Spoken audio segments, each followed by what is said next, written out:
Good morning students. Hope आप अपनी mains की एग्ज़ाम के प्रिपरेशन पूरे मन से कर रहे होंगे। मैं हर दिन करीब मॉर्निंग 9:30 से लेकर इवनिंग 7:30 तक इंडिविजुअली बच्चों का पर्सनल मेंटरशिप कर रहा हूं। जो उनके डाउट्स हैं, जो उनके लिखने में दिक्कत हो रही है, मैं इंडिविजुअली उनकी कॉपी पे देखकर उनको करेक्ट करने की कोशिश कर रहा हूं। उसी बीच में ये जो क्वेश्चन है कि सर मैं पेपर पूरा नहीं कर पा रहा हूं, सर मैं पेपर पूरा नहीं कर पा रहा हूं, ये सबसे ज़्यादा अभी बच्चों को टेंशन दे रहा है। चाहे हमारा बच्चा हो, चाहे वो पूरे भारत में बच्चा हो जो बीपीएससी लिख रहा है, वो बच्चे की एक बड़ी कॉमन प्रॉब्लम है कि सर मैं जब फुल लेंथ टेस्ट दे रहा हूं, मॉक टेस्ट दे रहा हूं, मैं पेपर पूरा नहीं कर पा रहा हूं, मैं क्या करूं। इसीलिए मैं ये वीडियो बना रहा हूं आप सबके लिए। और क्या क्या गलतियां आप कर रहे हैं कि आपका पेपर नहीं पूरा हो रहा है, इस बात को हम समझेंगे। और दूसरा कि हम क्या करें कि पेपर पूरा हो। मैं एक अच्छी कॉपी को भी लेके आया हूं कि देखिए कैसे उसने बड़े टाइमली पेपर को कंप्लीट किया है और हमारा टॉपर भी रहा इस पिछले मॉक टेस्ट में। तो आइए एक एक करके हम चीजों को समझते हैं। पहली गलती क्या है जिससे पेपर पूरा नहीं हो रहा है? पहली गलती है कंटेंट पे फोकस टू मच। हम कंटेंट को ज्यादा ही लिखना चाह रहे हैं। क्वेश्चन है 8 नंबर का, 7 नंबर का, लेकिन हम आंसर लिख रहे हैं 38 नंबर का, हम आंसर लिख रहे हैं 20 मार्क्स का। अरे भाई क्वेश्चन पूछा है 8 और 7, यूपीएससी में भी देखिएगा 100 से 150 वर्ड, आप लोग 200 250 वर्ड लिख रहे हैं। राइटिंग भी आपकी छोटी है, इतना ज्यादा लिख दे रहे हैं कि आगे जाकर 3 से 4 क्वेश्चन छूट जा रहा है। मैं आपको बता दूं 8 से 7 नंबर के क्वेश्चन में आपके पास 5 मिनट से ज्यादा नहीं है, और 38 से 36 नंबर वाले क्वेश्चन में आपके पास 18 से 19 मिनट से ज्यादा नहीं है। इस बात को समझना होगा, और इस बात को भी समझना होगा कि क्वेश्चन 8 नंबर का है तो मैं कितना लिखूं। और मेरे अनुसार यदि क्वेश्चन 8 से 7 नंबर का है तो 1 से 1.5 पेज से ज्यादा मत लिखो। कंटेंट की बात कर रहा हूं, इसी को अब स्प्रेड कर दो 2 पेज में, बीच में डायग्राम कर दो, 2 पेज हो जाएगा। तो आपका सबसे बड़ी गलती है कि आप क्वेश्चन को नहीं समझ रहे हैं और आप बस आंख बंद करके कंटेंट, आपका too much focus on content है रेदर देन स्ट्रक्चर। तो पहली गलती। दूसरी गलती आप क्या कर रहे हैं कि आप क्वेश्चन के डिमांड को नहीं समझ रहे हैं कि क्वेश्चन क्या पूछ रहा है। आप अपने मन से आप वो लिख रहे हैं जो आपको आता है, ना कि डिमांड ऑफ द क्वेश्चन के अनुसार। इसलिए आप लिखते जा रहे हैं। आपको टॉपिक ध्यान आ गया, हम ये पढ़े थे, अब सब डाल दो, चाहे 8 नंबर का हो या 38 नंबर का हो। इसीलिए आपका पेपर पूरा नहीं हो पा रहा है, क्योंकि 8 नंबर में भी आप 38 नंबर वाला आंसर लिख रहे हैं, 20 नंबर वाला आंसर लिख रहे हैं। इसीलिए आप पेपर पूरा नहीं कर पा रहे हैं, क्योंकि आप डिमांड कह रहे हैं 2 ही चीज, कॉज एंड आउटकम। अब आप उसमें और भी 2-3 चीजें डाल दे रहे हैं। नहीं, हमको नॉलेज दिखाना है, मास्टर को बताना है कि हमको सब आता है। लेकिन भाई उसने तो एक ही चीज पूछा था, कॉज। सिर्फ कॉज पूछा है तो कॉज की बात करो। यदि वो आउटकम की बात नहीं कर रहा है तो उसको आधा पेज क्यों डेडिकेट कर रहे हो? यदि करना भी है तो एक डायग्राम बनाओ और खत्म करो, आगे बढ़ो, क्योंकि वो तो पूछा नहीं है। या कंक्लूजन में आउटकम को लिख दो। तो आप क्या कर रहे हैं, क्वेश्चन नहीं समझ रहे हैं, इसीलिए अंधों की तरह वो लिख रहे हैं जो आपको आता है। तीसरा, क्या फोकस है आपका? टू मच फोकस बॉडी पे है। आप इंट्रो तो लिख ही नहीं रहे, 1-2 लाइन, 2-3 लाइन, या तो आपका फोकस बॉडी पे इतना ज्यादा है कि लास्ट में आते आते कंक्लूजन को तो आप लिखते ही नहीं है। इंट्रो पे एकदम कम फोकस है, इंट्रो और कंक्लूजन को आप भूल ही गए हैं। जो भूमिका और निष्कर्ष है उस पे आपका ध्यान ही नहीं, आपका टू मच ध्यान बॉडी पे है। और बॉडी पे अगेन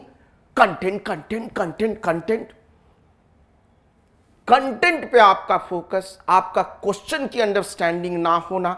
यदि क्वेश्चन हमको एक ही पार्ट पूछा है, ठीक है, हमको सिर्फ आउटकम ही पूछा है, तो भाई मैं कॉज को क्यों बहुत लंबा चौड़ा लिख रहा हूं, कॉज का एक डायग्राम बना दूं और आउटकम पे आ जाऊं, बात खत्म हो गई। लेकिन आप लोग बॉडी में वो सब लिखना चाहते हैं जो आज तक आपने पढ़ा है, इसीलिए पेपर पूरा नहीं हो रहा है। और लास्ट मोस्ट इंपॉर्टेंट थिंग, आपका पेपर पूरा क्यों नहीं हो रहा है, क्योंकि आप डायग्राम डाल ही नहीं रहे हैं। आपको 8 मान ले कॉज पता है, आप 8 पॉइंट को लिखना चाह रहे, अबे पागल हो गए हो क्या? 8 पॉइंट लिखोगे, 8 और 7 नंबर वाले में तो कहां जाओगे, और 30 नंबर वाले में भी 8 और 7 पॉइंट लिखोगे तो कहां जाओगे, पेपर कंप्लीट ही नहीं हो पाएगा। तो उसका मतलब है आप डायग्राम, कंटेंट की जगह डायग्राम। यदि कॉज पूछा है और कॉज तुमको 8 पता है तो 8 को यहां डाल दो बोर्ड पे इसमें, और 2 को एक्सप्लेन कर दो 8 नंबर वाले में, काम हो गया। अब आप क्या कर रहे हो, 8 को लिख रहे हो। डायग्राम बनाने में 30 सेकंड से ज्यादा नहीं लगेगा, लेकिन कंटेंट लिखने में टाइम लगेगा। तो 8 पॉइंट को यहां बता दो, तुम्हारी नॉलेज दिख जाएगी, और 2 को एक्सप्लेन कर दो, आगे बढ़ जाओ। तो माय डियर, यदि डायग्राम तुम्हारे क्वेश्चन में नहीं है, मतलब आंसर में नहीं है, मैं कह रहा हूं तुम पेपर पूरा ही नहीं कर पाओगे।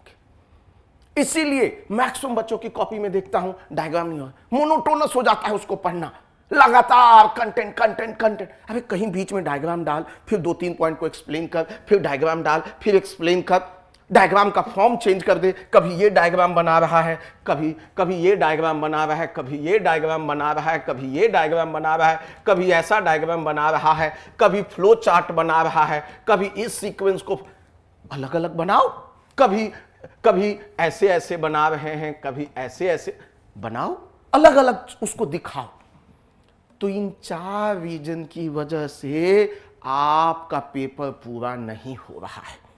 और जब तक आपका focus too much on content होगा, मैं लिख ही दे रहा हूं, आपका पेपर पूरा नहीं होगा। आप कंटेंट को सब्स्टिट्यूट करो, किससे? कंटेंट को सब्स्टिट्यूट करो डायग्राम से। डायग्राम में सारी बातें लिखो, लेकिन सब बात एक्सप्लेन मत करो। यदि 8-7 नंबर का क्वेश्चन है तो 2-3 पॉइंट एक्सप्लेन करो। 38-36 नंबर का क्वेश्चन है, पूरा डायग्राम पे 7-8 पॉइंट लिख दिए, 4 से 5 पॉइंट को एक्सप्लेन कर दिए, 4 से 5 सब पॉइंट को बना दिए, पेपर पूरा होगा ही होगा। इतना इमोशनल मत हो जाओ कि हमको जितना आता है सब लिखना है, ऐसा कभी नहीं करना है। ठीक है, अब हम आते हैं सॉल्यूशन पे। सॉल्यूशन हमारा क्या हो सकता है? सॉल्यूशन क्या हो सकता है कि हम पेपर पूरा करें? तो मेरे डियर, सबसे पहले क्वेश्चन के डिमांड को समझो। क्वेश्चन में यदि सिर्फ कॉज पूछा है, सिर्फ कारण पूछा है, तो बस वही लिखो। उसके आउटकम की बात छोटा में लिख दो। मान ले कोई क्वेश्चन है, पूछा कि कॉज ऑफ रिवोल्ट ऑफ 1857, मान ले ऐसा कोई क्वेश्चन पूछा है, तो भाई कॉज को बताना। यहां आपके पास 5, 6, 7, 8 कॉज है, उसको डायग्राम में बना, 3 को एक्सप्लेन कर दे, 3 को सब हेडिंग बना के एक्सप्लेन कर दे, हो जाएगा ऑलमोस्ट 1.25 से 1.5 पेज तक यहां। और तुम्हें लगता है नहीं आउटकम भी मुझे देना चाहिए, आउटकम पूछा नहीं है जबकि, तो उसका 2 रास्ता है। या तो हेडिंग तुम हेडिंग लिखो आउटकम, और यहां सिर्फ डायग्राम में 3-4 पॉइंट आउटकम डाल के छोड़ दो और कंक्लूजन पे पहुंच जाओ। या कंक्लूजन में ही कॉमा कॉमा कॉमा करके आउटकम लिख दो, एकदम कंक्रीट पॉइंट दिखेगा। वो भी एक तरीका हो सकता है। तो यदि कुछ बातों को एक्स्ट्रा लिखना चाहते हो जो क्वेश्चन में नहीं पूछा है, तो उसको कंक्लूजन का एक स्पेस बनाओ, या एक डायग्राम का सहारा लो, हेडिंग बनाओ, बस डायग्राम में डाल दो, एक्सप्लेन मत करो। एक्सप्लेनेशन करने उतर जाओगे, क्वेश्चन छूट जाएगा। क्लियर है? तो पहला है कि पहले क्वेश्चन को समझो, कितना पूछा है उतना ही लिखो। एक्स्ट्रा लिख रहे हो तो बस डायग्राम बना के छोड़ दो, या कंक्लूजन में उसको इंक्लूड कर लो। दूसरा, कंटेंट को रिप्लेस करो डायग्राम से। सब चीज लिखो मत, कुछ चीजों को डायग्राम में छोड़ दो। 8 कॉज है, 8 कारण है, तो 8 को डायग्राम में डाल दो, और 3 या 4, यदि 38 नंबर का क्वेश्चन है तो 4 से 5 को एक्सप्लेन कर दो, 8 से 7 नंबर है तो 2 से 3 को एक्सप्लेन कर दो। तो कंटेंट को रिप्लेस करो डायग्राम से, कंटेंट को रिप्लेस करो डायग्राम से, तभी जाके पेपर पूरा होगा। तीसरा क्या है कि जो क्वेश्चन पूछा नहीं है उसको एक्स्ट्रा मत लिखो। सर उसका बैकग्राउंड भी लिख रहे हैं। पूछा है क्या क्वेश्चन में? तो जो क्वेश्चन में नहीं पूछा है उसको मत लिखो। और लिख रहे हो तो एक डायग्राम बनाकर, हेडिंग बना के, डायग्राम बना के आगे बढ़ो, या तो कंक्लूजन को यूज करो। आगे फोकस कंटेंट पे टू मच। अब तो आ गया है content, structure, intro, proper intro दो, क्योंकि मार्क्स इंट्रो का, बॉडी का, कंक्लूजन का मिलता है। आप कंक्लूजन छोड़ देते हैं क्योंकि आपके पास समय नहीं बचता है। तो फोकस कीजिए, इंट्रो, बॉडी, कंक्लूजन, तीनों पार्ट आपके आंसर में होना चाहिए। और कंक्लूजन जनरल मत लिखो, कंक्लूजन हमेशा ही आपको क्या होना चाहिए? स्पेसिफिक होना चाहिए, फॉरवर्ड लुकिंग होना चाहिए। एंड लास्टली कह रहा हूं, टाइम। यदि 8 से 7 नंबर का क्वेश्चन है तो 5 मिनट से ज्यादा नहीं जाना है आपको, ज्यादा से ज्यादा 5 मिनट। 38 से 36 है तो आपको 18 से 19 मिनट। अब क्वेश्चन को निकलिए वहां से, इतना ही लिखिए कि 5 मिनट में पूरा हो जाए। आप सोचिएगा बाद में मैं और तेज हो जाऊंगा, ऐसा नहीं होगा। इमोशनल मत हो, डोंट बी इमोशनल। आपकी दिक्कत है कि आप इमोशनल हो रहे हैं, इसलिए पूरा पेपर नहीं कर पा रहे। अबे क्वेश्चन यदि कॉज पूछा है तो मैं कॉन्सिक्वेंसेस को इतना लंबा चौड़ा क्यों लिख रहा हूं? तो my dear students, stick to the timeline. हमारे बच्चों ने करीब 400 क्वेश्चन पे प्रैक्टिस किया है जो मेंस बैच में रहे test. Please stick to time, stick to time. और lastly diagram, diagram, diagram, diagram, diagram ही बनाना है आपको। कंटेंट को रिप्लेस करो डायग्राम से, मार्क्स आएगा। 8 और 7 नंबर के क्वेश्चन में मिनिमम 1 से 2 डायग्राम, मिनिमम 1 डायग्राम।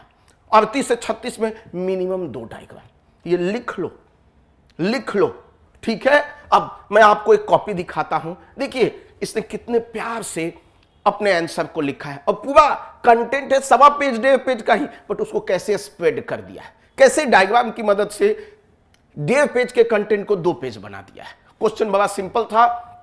1935 पे उसने देखिए इंट्रो बड़ा अच्छा से यहां तक लिख दिया, फिर प्रॉपर हेडिंग दे दिया, प्रॉपर हेडिंग दी, फिर डायग्राम दे दिया। अब इसमें जितने पॉइंट थे सबको डाल दिया इसने। और अब ये नहीं कि सब पॉइंट को एक्सप्लेन कर रहे हैं, फिर सब हेडिंग दे दिया, फिर एक पॉइंट को एक्सप्लेन कर दिया, फिर दूसरा सब हेडिंग दे दिया, और उसके बाद कंक्लूजन लिख दिया। तो देखा आपने कि फोकस टू मच कंटेंट पे नहीं, प्रेजेंटेशन पे भी है, ठीक है। तो इसका फिर देखिए एक और क्वेश्चन मैं आपको दिखाता हूं। गुप्त काल पे था, यहां पे इंटू हेडिंग प्रॉपर डाल दी, एक डायग्राम बना दिया, सब बातों को यहां लिख दिया। इसमें से एक पॉइंट को, दूसरे पॉइंट को, तीसरे पॉइंट को एक्सप्लेन कर दिया, ठीक है, और फिर कंक्लूजन। तो इसका मतलब 8 पॉइंट था तो 8 पॉइंट को एक्सप्लेन नहीं किया, 2-3 को एक्सप्लेन किया, ठीक है। फिर एक बड़ा क्वेश्चन हम देख लेते हैं। बड़ा क्वेश्चन हमने सारे इनके मार्क्स और कमेंट को हटा दिया है वहां से। देखिए असहयोग आंदोलन पे क्वेश्चन है, आपने भूमिका लिखी, इस भूमिका यहां से यहां तक पृष्ठभूमि तक गया, हेडिंग, फिर उसमें कार्यक्रम क्या क्या थे ये बता दिया उन्होंने, ठीक है। फिर समर्थन क्या था, एक डायग्राम बना दिया, ठीक है। फिर देखिए यहां पे आराम से उन्होंने उसको कंक्लूड कर दिया। अब एक बड़े क्वेश्चन को देखिए। बड़ा क्वेश्चन बंगाल विभाजन पे है। एक पूरा इंट्रो अच्छे से आधे पेज में लिखा, ठीक है, फिर हेडिंग दी, हेडिंग दिया, फिर डायग्राम बनाया। अब देखो इतनी सारी बातें थी तो मैं क्या सबको एक्सप्लेन करूंगा? नहीं, मैंने एक पॉइंट को एक्सप्लेन किया, सब हेडिंग बनाया, एक्सप्लेन किया, सब हेडिंग बनाया, फिर डायग्राम लेके आया। बहुत सारी बातें थी तो सब बात को तो लिख नहीं सकते थे, इसलिए डायग्राम बना दिया। फिर तीसरा पॉइंट यहां भी एक डायग्राम बना दिया, ठीक है। फिर इसके अंदर का पॉइंट, ठीक है, फिर सांप्रदायिक तनाव, और लास्ट में हमने क्या किया, कंक्लूड। तो देखिए पूरा पेज भी भर दिया इन्होंने। कैसे? Diagram, diagram, diagram. कंटेंट हमेशा 38 से 36 नंबर क्वेश्चन में 3-3.5 पेज से ज्यादा नहीं होगा। उसको हमको क्या करना है, बीच में 2-3 डायग्राम देना है। तो जो 3.5 पेज था वो 5.5 पेज पहुंच जाएगा। और हेडिंग और सब हेडिंग के बीच में गैप छोड़ो, 2 सब हेडिंग के बीच में गैप छोड़ो, एकदम घिचपिच घिचपिच घिचपिच मत लिखो।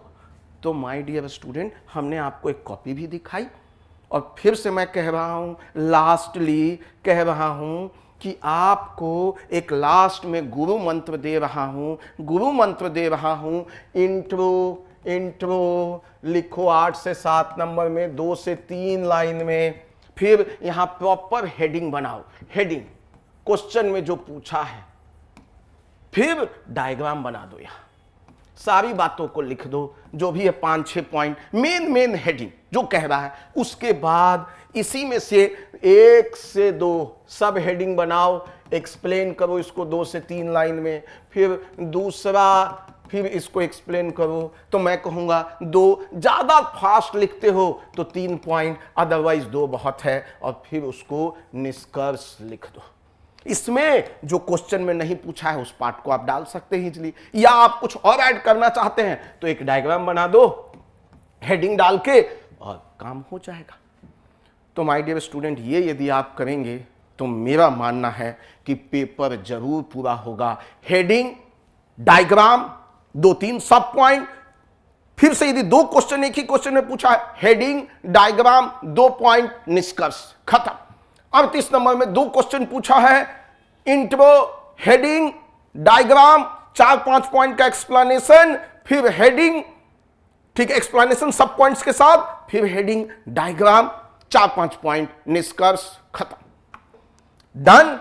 इसी को फॉलो कीजिए और मैं मानना है आप पक्का एग्जाम में निकालेंगे, अच्छे से पेपर पूरा होगा। यदि पेपर पूरा होगा तो आपका सिलेक्शन होगा, यदि 3 से 4 क्वेश्चन भी छूट गया आपका सिलेक्शन नहीं होगा। इसलिए पेपर पूरा करना ज्यादा इंपॉर्टेंट है।